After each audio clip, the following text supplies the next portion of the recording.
Осомничените двајца екс-директори на Државниот пазарен инспекторат Анета Сименска-Димовска и Горан Трајковски за пожарот во Кочанската дискотека да бидат само под мерки на предпазливост, бара обвинителството. Тие беа во ефективен притвор па во куќа, но според последните информации обвинителите сметаат дека за нив доволно е забрана за напуштање на живеалиште, одземање на патна исправа и јавување во суд или забрана за комуникација со другите осомничени.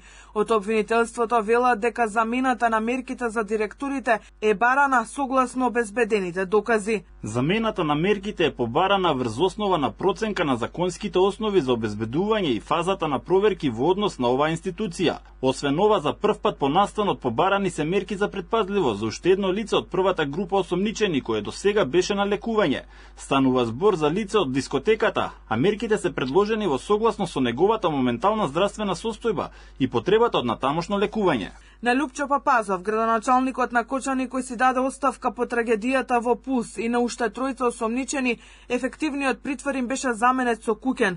Во куќен притвор се и претходниците на Папазов, Радко Димитриевски и Николчо Илиев, како и екс-министрите за економија Валион Сарачини и Беким Незири. Зад решетки останува поранешниот министер за економија Крешник Бектеши, кому притворот му е продолжен за уште 30 дена. На амбасадорот од Норвешка Дритон Кучи, кој е осомничен за периодот додека бил министер, му се определени мерки на предпазливост. Ефективниот притвор му беше заменет и на еден член од обезбедувањето или од првичните 24 осомничени кои беа испратени во притвор на седумина, тој им ја заменет со куќен. Што се однесува до 19 ново осомничени, 4 се зад решетки, меѓу кои актуелниот министер Шабан Сали, 8 се во куќен, а на седумина им се определени мерки на предпазливост.